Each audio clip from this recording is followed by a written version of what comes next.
Okay, so I think I'll start now. So welcome to this webinar on linked health administrative data in 4 of the cohort studies that we manage here at the Centre for Longitudinal Studies. And thank you all for joining us today. I'd like to start with a bit of housekeeping. So if you could please keep your cameras off and mics muted at all times. If you have any questions, please can you use the chat function. And please note that your questions will be visible to all attendees. If you have any technical issues, please email us at ioe.clsevents@ucl.ac.uk. And we would also be really grateful for your feedback during or after this webinar, because it helps us with developing our training sessions. So if you follow the link in the chat, which will appear throughout the presentation and at the end of the event, to complete a short survey, we'd be very grateful. So today's schedule, I'm just going to give a very brief introduction to the cohorts, and then Sarah Kerry Barnard, who's a research data manager at CLS who works on the health data, will give an overview of the NHS England hospital episode statistics and then the Scottish medical records. And if there's time at the end of each session, she can answer some questions. If not, we'll roll those over. Daniel Gomez, who is our record linkage manager, she's going to talk about accessing the data sets. And just before we start, we'd like to point out that these data sets can only be accessed if you are based in a UK organisation and are affiliated with a UK higher or further education institution. So if you are outside the UK, unfortunately, you won't be able to access them. At the end, we will all be available to answer any of your questions. So I'll quickly run through a little bit of information about the studies. So we run 4 cohort studies, which all have linked health administrative data. The National Child Development Study, they were born in a single week in 1958 in England, Scotland and Wales.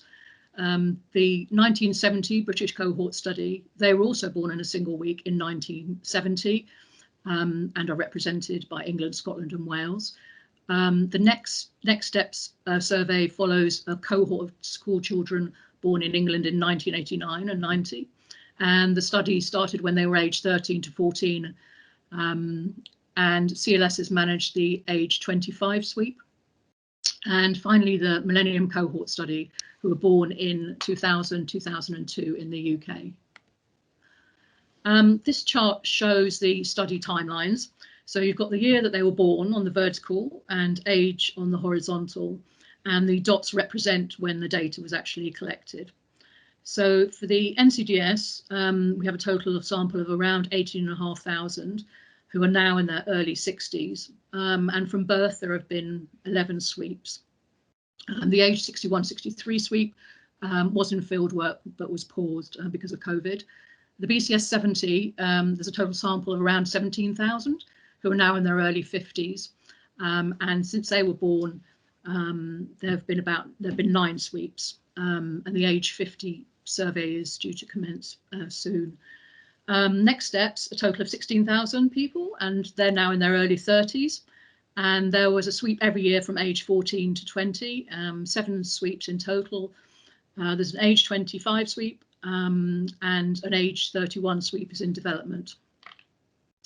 And finally, the MCS, around 19,000 young people who are now turning 20. There's 7 sweeps to date. The most recent is at age 17, and there's planning to do one at age 22, subject to funding. Also, all the cohorts are invited to complete a series of COVID-19 surveys. And so far we've completed 2 waves. The first was in May, at the height of the first lockdown, and covers different topics such as health behaviours and mental health. And the second wave in September, October, when lockdown was relaxed. And we're currently conducting the field work for wave 3. So just very briefly, across the live course, there's a vast amount of information that's been collected about the cohort members. The content is multidisciplinary, spanning social, economic, psychological and medical. Similar information has been collected in each of the studies, and as well as other additional bits in each of the cohorts. So there's information about the cohort members' parents, details on the birth, including health issues, information on when they were growing up, in what circumstances, schooling, transitions from education to employment, relationships and parenthood, to name a few. There are also measures taken over time: cognition, mental health and well-being, physical measurements and health. There's also other health data, including biomarkers and genetics in the NCDS and MCS, and our COVID-19 surveys. So there's a wealth of information that can be used in conjunction with the health data. That can be used in conjunction with the health data on different stages of the life course, and how it interacts and how health relates to different areas of our lives. And if you'd like more details on any of the studies, including the COVID-19 sweeps, there's extensive information and documentation on the CLS website. I'm now going to pass you over to Sarah, who's going to run through the linked health administrative data. Hi, just click to the next one. Okay, so thank you, Vanessa. In the UK, the National Health Service is devolved into the 4 nations. So I'll be discussing the hospital episode statistics, that's HES, data set from NHS Digital in England, and the Scottish Medical Records, SMR, provided by Information Services Division at NHS Scotland. I'll start by talking about the English data. We have linked this to the NCDS, BCS 70 and Next Steps cohorts, and these can be applied for all of these datasets can be currently applied for at the UK Data Archive. Then I'll move on to the NHS Scotland data. The linked data for MCS are available too. You can apply for that, and in the near future, so we should have the NCDS and BCS 70. It's linked, it's just being processed at the UK Data Archive. Okay, so NHS England. The user guide covers, so firstly I'll talk about the user guide. It's kind of the starting point for the data that we write. It contains everything you need to know about the data. It's quite comprehensive. This is what's listed. I know it's a busy site, but this is what's listed on the contents page. So there's a brief explanation on both of the cohort in question, the data available, the consent, the conditions of consent, and also in detail how the linkage to the health data happened, and the matching strategy and the rates, how confidentiality is maintained throughout the process. The licensing arrangements behind accessing the data are also explained, and each supplementary file which is needed to understand the data are listed, and the file details of how it should be used in conjunction with the data. Any additional data processing that we've done at CLS is explained broadly as in that section, along with any changes that we made due to disclosure risk. And then the changes are detailed in full in the appendices. Each data set I'll introduce individually. Section 6, I'll point out all the information about how to apply for the data are given, and then I was going to cover that later as well. So for NHS England, these are the data sets available. I'm going to talk about them in a bit more depth, but as an overview, the admitted patient care APC data set details any hospital admissions, so overnight stays usually, and the critical care data set is linked to the APC. So every critical care episode has an APC episode that is associated with the critical care, intensive care kind of. And the accident and emergency data set discusses visits to A&E, and the outpatient care would detail any of those appointments that don't involve admissions, often routine appointments.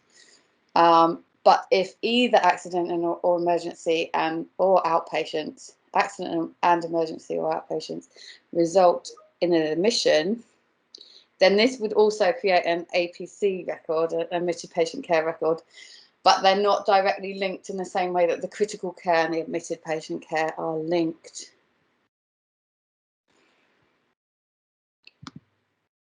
Okay. So this is just showing the data collection over time that was done at HES. So accident and emergency was collected between 2007 2017. The admitted patient care was collected between 1997 and 2017. The critical care started in 2009 and the outpatient care collected from 2003.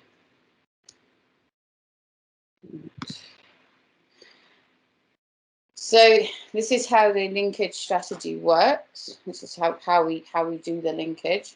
The cohort maintenance team collate all the identifying information, and the research data management team, that's the team I'm in, create a bespoke ID, and this gets all sent off to HES, and HES use the personal identifying information to retrieve the HES data, so retrieve a HES ID, so to match that identifying information. For HES, there's a match quality variable, which summarises which variables were used to create the match, and that's actually available in the data set.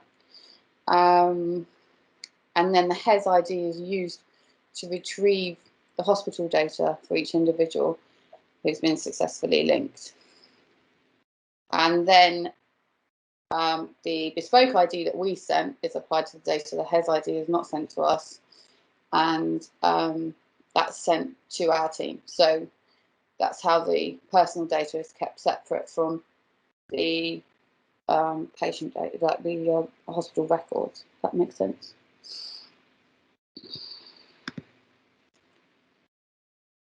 The consent for linkage was sort of different sweeps of different cohorts. So for next steps, permission was sought at age 25, just under 2/3 consenting, and most were matched to at least one of the data sets. In BCS 70, permission was sought at age 42, with just over 70% consenting, and 78% of those were matched to at least one data set. For NCDS, permission was sought at age 50, again, just over 70% consenting, and 88% having at least one record in the data set. It's probably helpful to note here that if they weren't matched, that could just mean that they didn't attend hospital during the time of data collection, or it could mean that they attended a hospital. Well, they didn't attend hospital in England during the time of data collection, but was in the NHS. Right. Okay, so this graph shows the number of cohort members represented in each of the HES data sets for each cohort. All of the individuals in each cohort with at least one record, you can see of them, you can see that a high proportion had outpatient records, with fewer had admissions, that had admissions recorded. For NCDS and BCS 70, that was the next highest group, but for next steps, actually there were more likely to be in the accident and emergency. But this could be an age thing, around the age that they were at the time the data was collected. Critical care is a rare event, so there's not many records. So the NHS organises the data into episodes. So there's a way to understand it. So it's in long format. An episode is a continuous period of patient care administered under one consultant within healthcare providers. So if they change consultant, they'll get a new episode. If they move to a different ward, they'll get a new episode. Each episode is a row in the data set. And a hospital spell is the total time spent by a patient in the same care provided by a hospital from the date of admission to the date of discharge, which is in the data set. Spells cover one or more episodes, and so we suggest, to avoid double counting, that you use the last episode of a spell, which you can identify with this variable spell end equals Y. So I'll just run through what broadly is in each data set. Admitted patient care contains diagnostic codes in Icd-10 format, which I'll return to later. Operations and procedures chapter is also available for any kind of operations or treatment. Maternity data, so birth weight, labour outcomes, resuscitation, are all recorded. Resuscitation of the infant, that is. Indices of multiple deprivation are provided, and that's in individual scores and also as an overall decile. Administrative data like health authority or GP practice, purchasing code, these are provided, but GP practice is pseudonymized because you get very sparse data there. Many dates available, including that of admission, discharge, referral, as well as the reason for admission and the discharge destination. So the critical care data contains the type of support that was provided to the patient and the number of days with that assistance. So if they're on renal support, then how many days were they on renal support? Every critical care, like I said before, every critical care episode links with an admitted patient care episode. So if you want to look at critical care, you really need that admitted patient care record to understand the data, because it'll have the diagnoses.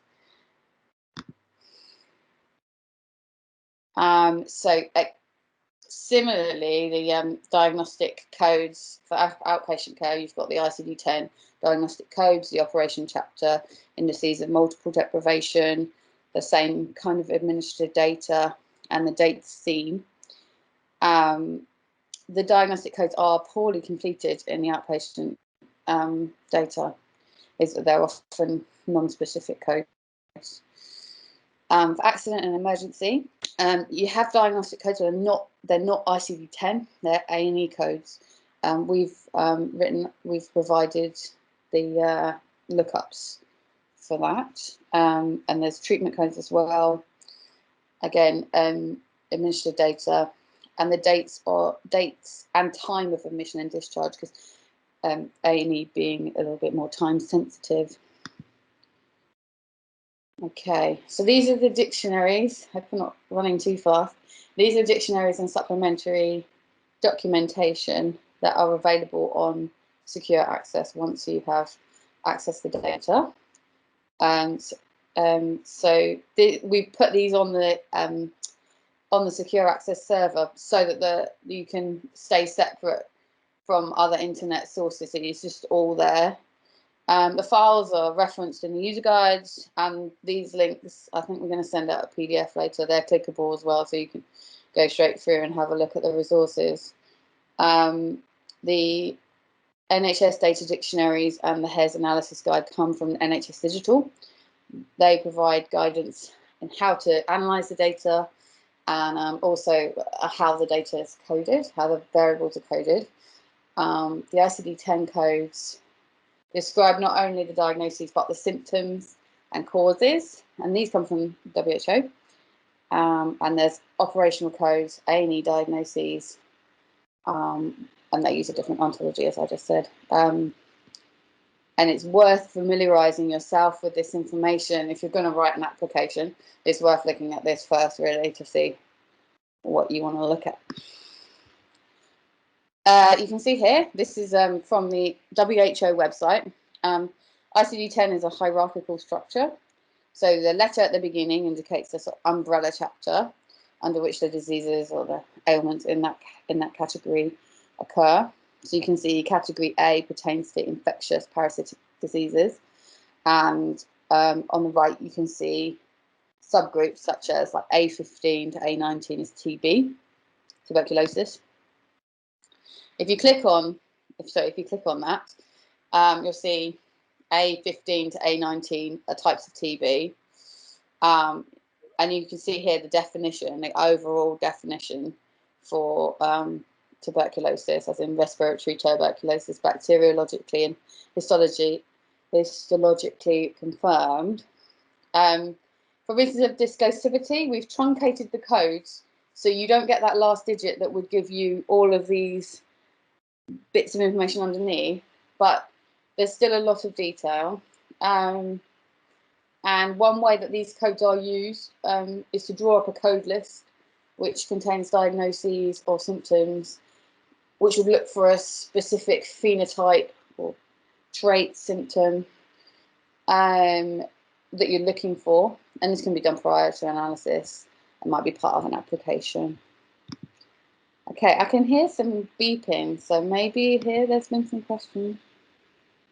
So I'm going to briefly pause for questions if there are any. Okay, I think it's just about the slides. Cool. Yeah, Sarah, I don't think there's anything specific at the moment. Sweet, I'll move on then. Okay, so I'm going to talk about Nhs Scotland now. These are the SMR, Scottish Medical Records. As with Hes, the user guide covers everything I'm going to say in the webinar. The information is really similar, so I'm not going to go over absolutely everything, but we cover the linkage, matching, data processing, de-identifying, describe the data quality, and how to apply for any modifications that we've applied at CLS. Oh, it's gone. That's weird. It's supposed to be ticks. Something's happened with the fonts. Sorry. Imagine those H's are ticks. Unlike Hes, we have different data sets for different cohorts for the Nhs Scotland data. So for all cohorts, that's MCS, BCS70 and NCDS, we have prescriptions, outpatient records and inpatient records. For NCDS and BCS70, we also have maternity records. And for MCS, we have birth and neonatal records, immunisations and child health reviews. And that reflects the age they are during the data collection period. So I'll just talk about NCS and BCS70 first because they're similar in terms of data sets and timing. So slightly different ranges, and that's to do with just when we got the data. So the prescriptions start in 2009, outpatients start in 1996, inpatients in 1981, and they're all finishing in 2015 for NCDS and 2016 for BCS70. Maternity data ranges, obviously they're different ages, the cohorts, so the maternity records are different ages. So for NCDS, they range from 1981 to 2002. And for BCS70, that's 1984 to 2016. So they might have carried on actually, because that was our cut-off point. Again, for MCS, the prescriptions start collection in 2009, outpatients in 2001, and all the other records start in 2000. The birth and neonatal records only run until 2002, when the last participant will have ceased being a neonate. And all the other data sets run until 2015, but they also stop when the participant reaches their 14th birthday for reasons of consent, which I'll go into in a few slides' time. So, again, the linkage is very similar.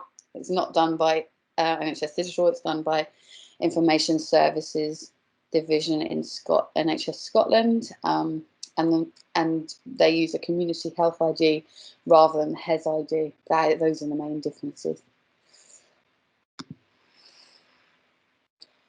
So for the Scottish data, we firstly established if a cohort member had ever lived in Scotland during any of the sweeps.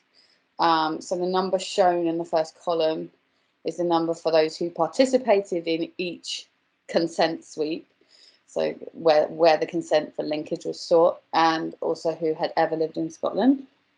So for MCS, they're actually consented age 7 by their parents, which is why we can only go up to the 14th birthday with the data. We've also excluded any MCS cohort members who themselves refused linkage when they were asked at a later date. Well, we would do that anyway, but we specifically asked the MCS because they were consented by their parents. So about 60% of those consented, and almost all of them had a medical record. The BCS 70 again collected at age 42, just like with NHS Digital, and there was almost 70% of those consented, and about almost 80% had matched data. Of NCDS, they were asked at age 50, and 74% gave consent, and just over 83% had some matched data. I don't think I've done the graphs, sorry. So what data is available? So for the prescribing data, you've got quite a lot of information about the prescriber, the dispenser, and the patient. So you've got sex of the prescriber and the dispenser, I think. The dosage, frequency, and formulation, which means is it a cream, is it a tablet? The British National Formulary Code, that's the dictionary for medications in Britain. It's also got deprivation indices, which aren't the same as the ones used in NHS Digital. And the dates are given as month of the year. So for outpatients, you have operations. It's the same OPCS for as with NHS Digital. Administrative data, which is just Health Board for Scottish medical records. The specialty under which the doctor, the consultant worked, deprivation indices, the dates of the appointment. Again, it's month and year, so it's month and year for everything for Scottish. Similar for inpatient care. So for the maternity data, you've got things like anthropometry of the child. You do have outcomes for the mother or birthing parent. There's stuff about types of procedures. So there's also abortion and drugs and alcohol, any kind of maternity outcome. Dates of appointment, admission, discharge, again given as month and year. The birth and neonatal records are sort of the mirror of the maternity data, but looking more at the infant and periods in intensive care. The Scottish Immunisation Recall System, which is their register of immunisations, is it's a very wide data set. It's pretty straightforward. Each immunisation has a variable for it given, the date that it was given, and the pseudonymised health board in which it was given. The child health reviews are records from the health visitors. These are routine reviews set at intervals for each child. So one at birth, one at 6 to 8 weeks, one at 8 to 9 months, and so on. And the school reviews actually are continuing. So all the other ones occur once. The school review goes throughout the child's life at school. So these are all outlined in the user guide. But you can also look up the data collection forms. They're all available. But quite a few of them use tick box fields, and it means that they're only populated when the answer is yes. There's no record for no, which I think reflects, if you've ever been to a health visit, how it goes. It's kind of, if something comes up, then it's ticked. That does mean that the missings and the no's can't really be distinguished, but I think there's quite a lot to be gleaned. Okay, we're nearly there. So for supplementary documentation, again, this is all available and this is clickable. the crib sheets or the data dictionaries. You really need to, if you want to use the multiple indices of deprivation, you really need to read the guidance on that, because it changes direction in severity. So you need to read the supplementary information on that. Yeah, and like I just mentioned, you can look up the data collection instruments. So the main differences between the two data sets is that with the Scottish health data, you can't link the Scottish medical data to find geographical indicators.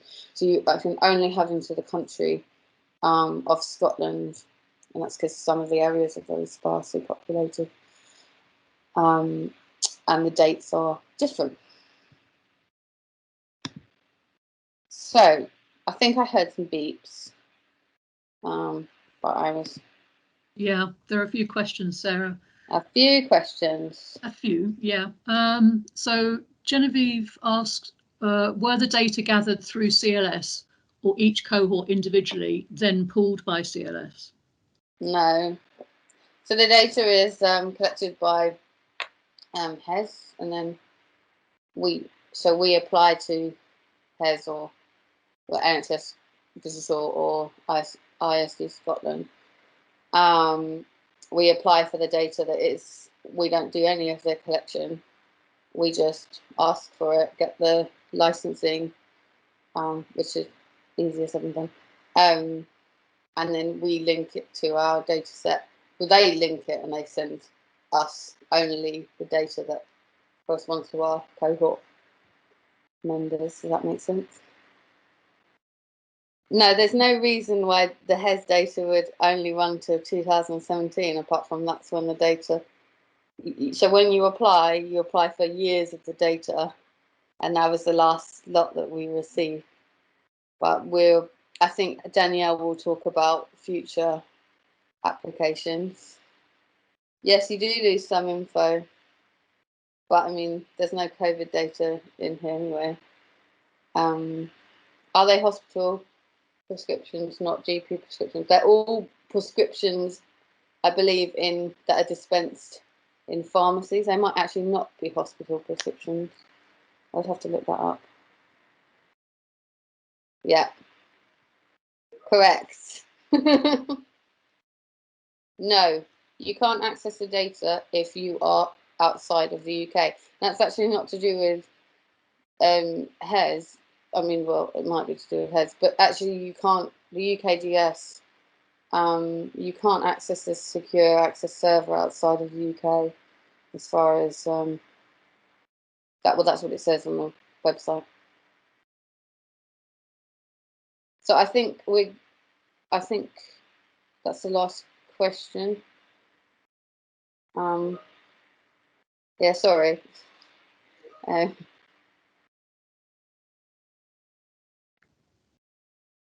I can't answer.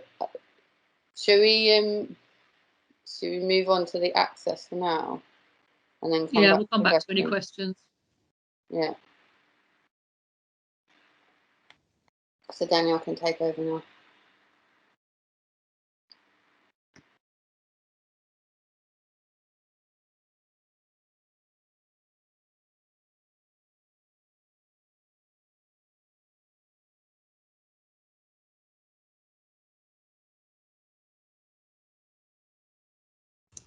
I realized I'm on mute.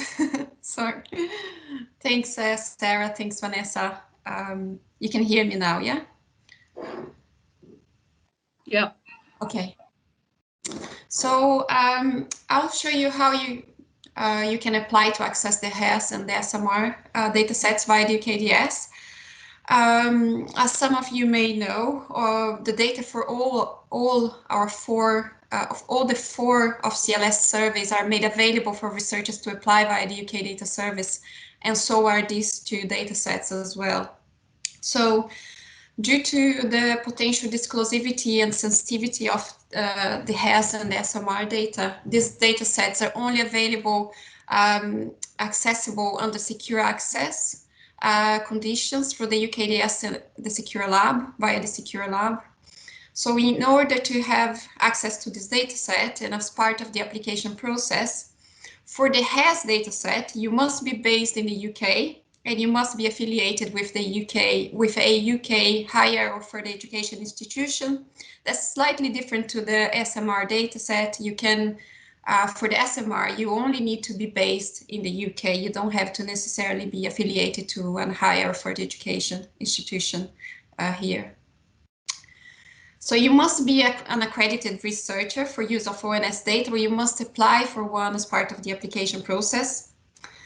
You also, your agreements need to be signed by someone who is legally responsible to sign on behalf of your institution. You must have attended and passed the safe researcher training, or you can do one as part of your application with the UKDS. And you must be able to access the data from an environment that's suitable and that meets the UKDS safety security requirements.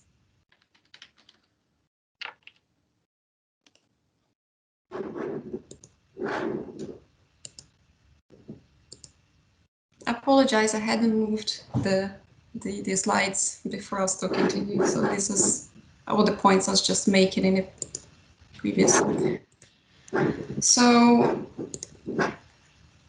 here, for those of you who haven't used the UK data service, I'll just quickly go through how you can register. So you would need to register with them first in order to access these data sets. And so you go on the website and you can click on register. May I just ask, can you all see the presentation in a full screen? Because for me, it doesn't show. Yes, I can. Okay, okay. So you click register and you'll be asked a few details about yourself, and you ask to agree to some terms, then use a license terms. And once you have created your account, you can create a project. Where is it? You create a project. Sorry, I'm dealing with 2 slides here at the moment. Just check. And I'm trying to make it bigger for myself. Okay. So you go there, you register, you create an account, you create a project, and then you can access the data by clicking access data, or there will be a search bar where you can type on that search bar and search for the data sets you want. Once you find it, you will add that project, that data set to your account. So then you'll be able to see all the data sets inside your account. Then you can then add the data set to your project by clicking add project, add to the project. So once you have added the data set to your project folder, then this is what you see. And these are all the steps you have to go through in order to access the data. And to go through each of the steps, you just click complete action and you'll be taken to this page.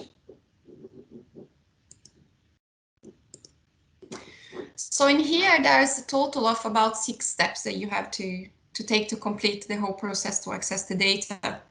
If you're applying for the SMR dataset, you'll be you have to complete 4 different forms. If you're applying to access the Nhs dataset, there are 5 forms. There is one additional to the Nhs datasets, and I'll now go through the forms just to show you what they look like.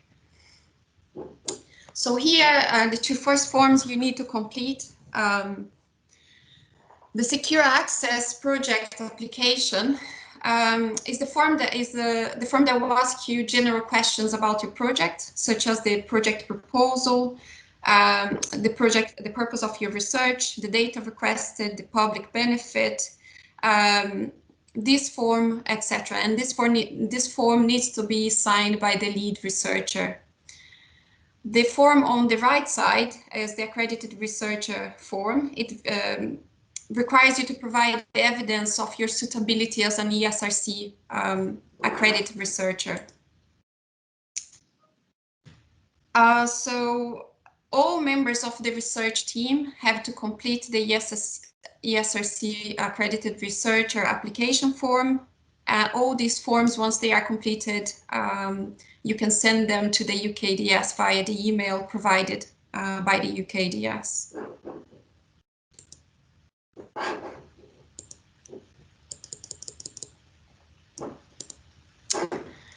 So the variables list here, I believe Sarah has mentioned about this before. So if you are applying to access the HES dataset, you will need to choose the variables that you need for your project, and you will only be given access to those variables you have chosen in this spreadsheet. This is different for the SMR dataset. For the SMR, you don't need to specify the variables, but there will be a space on the application form where you will provide the names of the datasets you want to access for the SMR. So the data access committee at CLS, when they're looking at your application forms and proposal, they will look at this application as well, at this form, and the variables list, and they will make a decision on whether the variables chosen are really needed for your proposed research.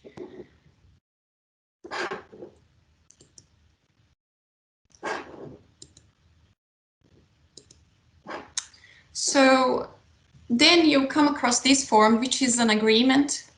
This will be an agreement that will be signed between you as the user or the project lead, the organization responsible for you, and also the University of Essex, which is the university where the UK Data Service or the UK Data Archive is based. So in this, the Secure Access Agreement includes terms such as the penalties, the security, the confidentiality. Is an agreement that demonstrates that the users of the data and the organizations applying to access this data understand the seriousness of the undertaking, that they each understand the penalties that may be imposed for non-compliance with the security and confidentiality. So who will sign this document from an organizational perspective would be, you can ask your contracts office to sign this, or you can ask the contracts office who in your department is the authorized person who has legal power to sign agreements such as this. I say this because sometimes if you asking the contracts office to sign a document may cause delays. So if it's easier for you to get the authorized signatory in your department, then I would advise you do that.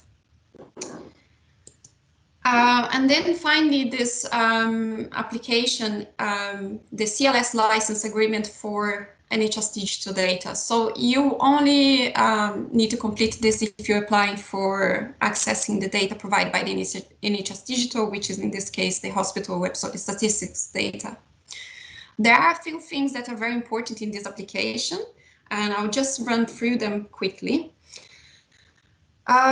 So this agreement will now be between you, your organization, and UCL. It's an agreement. The other agreement was with the UKDS and the University of Essex. So there are two parts to this agreement. The first part of the document, apologize, I keep forgetting to move this. So this is the CLS license agreement. This is the one that you have to complete if you're applying for HES data. So a few things I would like to mention about this application. So there's two sections to this. The first section contains the terms in which UCL agrees to share the data with you and your organization, and in return which you agree to comply with. The second part of this document has details about the project proposal. So some of the questions you have to answer in the second part of this document will be exactly the same as the questions you have to answer to the Secure Lab Access project proposal. And we had to add the second part to this because it was a requirement from NHS Digital. And we then, for the questions which are the same, we try to keep them exactly the same. So you can just copy and paste from one form to the other. But I would advise you, if you have to make any changes to one form, to make sure that you change both of them, because it's important that information for the questions which are the same to be the same, the response to be the same. So, so what are the things that I would like to highlight? So section 9.3 of this mentions the legal base. So please indicate your organization's legal base for processing the data. So please note that NHS digital requirement is the legal basis for processing NHS digital health data must be public task. So anyone applying to access this data via CLS will need to provide the legal basis, and the legal basis needs to be public task. This is just because we got the data from them under the legal basis of public task, so we need to provide under the same legal basis. Then there's section 15, which is asking for organizational security assurances. So this is also very important. You need to provide information there on what security assurances your organization has in place.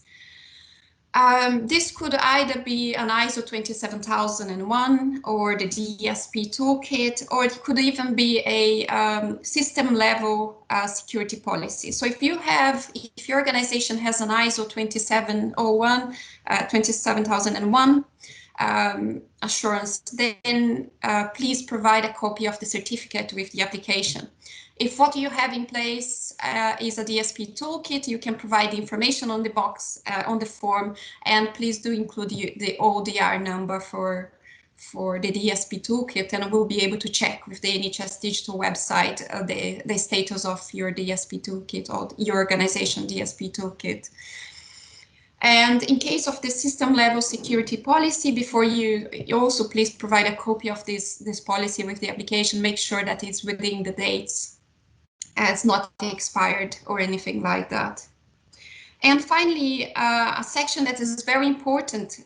You'll notice that for the other application, you would be asked to provide the benefits, the public benefits of your project.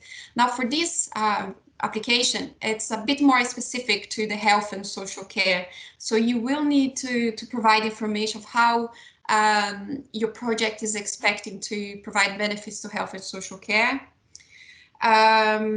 So anything else that I wanted to say about that? So please, I was just going to say it's a very important question. Please complete this to the best of your ability, and the information provided in this section and the other 2 points I just raised will be assessed by the CLS Data Access Committee, the committee who will be approving your application, and they will consider all the questions, the variables list, the security assurances that you have provided enough information for the health and social care benefits. In the application, you find guidelines as provided on the NHS digital website on how you should complete this section. So once all these forms have been completed, they will be screened by the UKDS. If they are happy with the information you have provided, they'll send it to CLS, who will present your application to the Data Access Committee, the DAC, at CLS. So as mentioned before, for the Nhs data set, they will assess the NHS digital requirement sections highlighted previously, and will make a decision on whether to approve. If they're not happy with anything, they may ask you to provide further information as part of the application. So the training section. So if you are new to the Secure Lab, and you haven't previously completed the Safe User of Research Environment, the SURE, or the Safe Researcher training, you'll be invited by the UKDS to attend the training. If you are a researcher who completed the training since 2016, you'll be required to complete a short online training that covers the specifics of the Secure Lab. And if you are currently a user of the Secure Lab, but you haven't used it for 30 months, you'll be asked to complete a short online refresher course. And now during the COVID-19, for those who have already got trained, who have received the training and passed it, and who are accredited researchers, you can apply to access the data from home. And we do have permissions from NHS Digital and Nhs Scotland for you to access this data from home.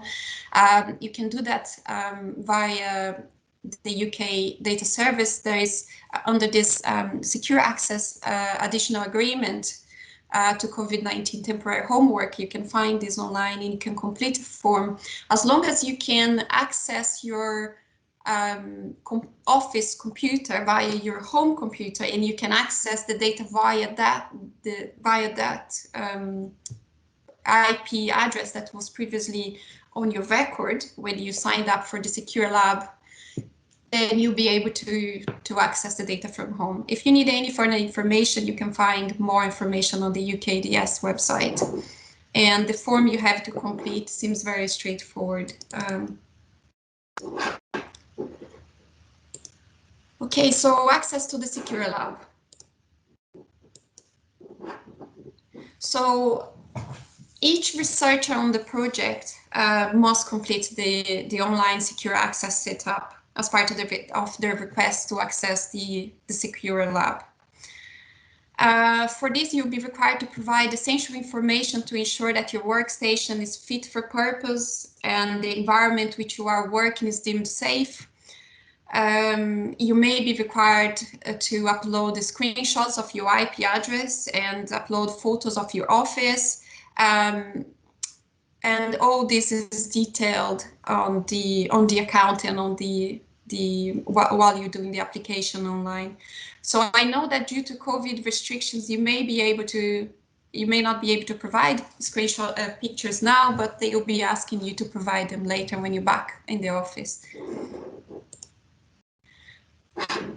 Now, for any further information about how to apply, we have provided here links to the UKDS websites. We also would like to just give you a very short introduction to the data we also have available via the SAIL data bank. This is the health data which was linked to the Millennium Cohort studies. So the datasets available include emergency department dataset, primary care GP dataset, outpatient, patient episode database. These were linked for MCS from 1 to 6, and the data is available for the cohort members up to the age of 14 and their parents. More information about how you can access and apply are here via these links. The application process for the SAIL data bank has 2 stages. One is an initial application and a scoping document to be completed by the SAIL data bank analyst after a discussion with you about your project. And the other stage is the submission of your application to the Information Governance Review Panel, the IGRP, for approval.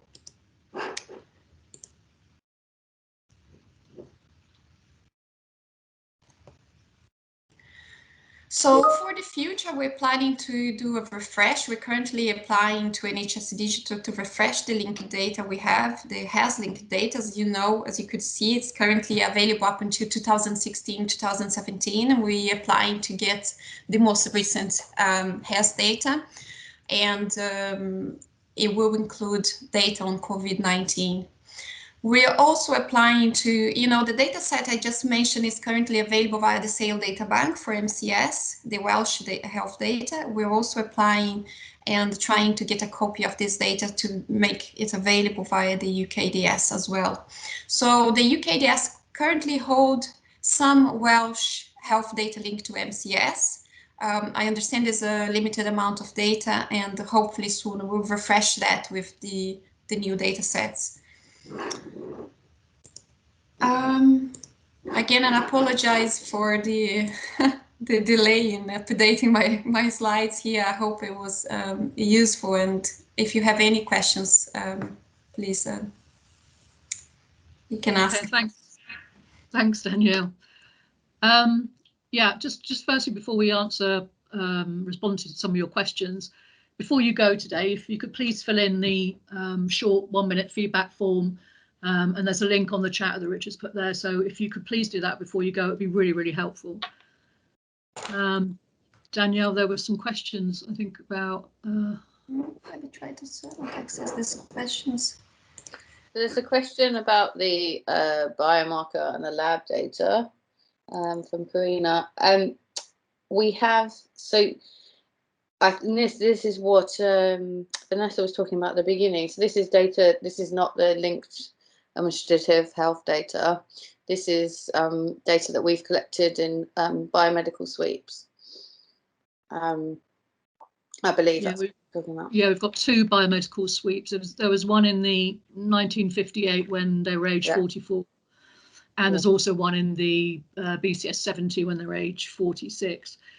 And it was conducted by nurses. And they've got a range of objective measures. So, for example, vision, hearing, blood pressure, lung function, height and weight and waist and hip circumference. But if you go on the website, it'll go into detail about what's actually available. Yeah, I was about to say, go on the CLS website and I think you'll find the information you need there. Okay, so I'll just answer, could you specify, please, secure lab access means working in the safe haven type of facility.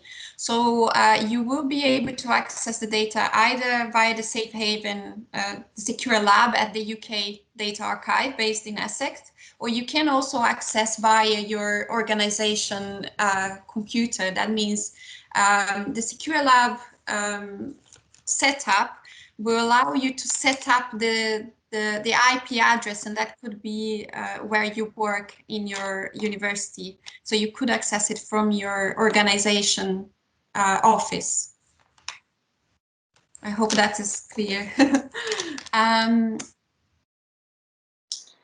think they wanted to know about working from home. Okay. I think they've been in the process of sorting. Yeah, there's actually, I'm going to send you, I'm going to put a link on here. It's from the UKDS website. Because this is stuff that's changing all the time, because, you know, we're in a bit of a, you know, mixed up time at the moment. So for the Nhs data linked to the CLS cohort, which is the average responding time until giving you access to this data? So the UKDS is saying that they take from 4 to 6 weeks to process your application, providing that no further clarification or further information is needed. So I would say, yeah, over a month, up to 2 months. Definitely over a month. Yeah. I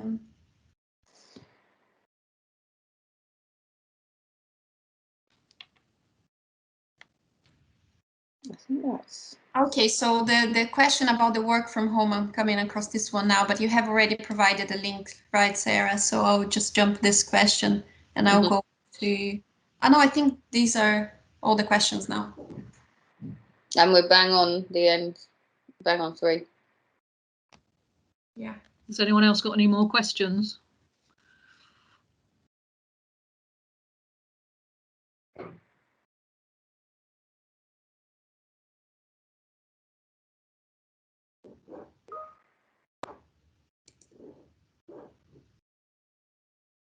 When will the data be available? Well, I don't know. Danielle, I mean, we're still in the process of getting the licenses, right? Yes, so when it has data we're still in the process, early stages of negotiating for this. So I would say probably end of year, if not early next year.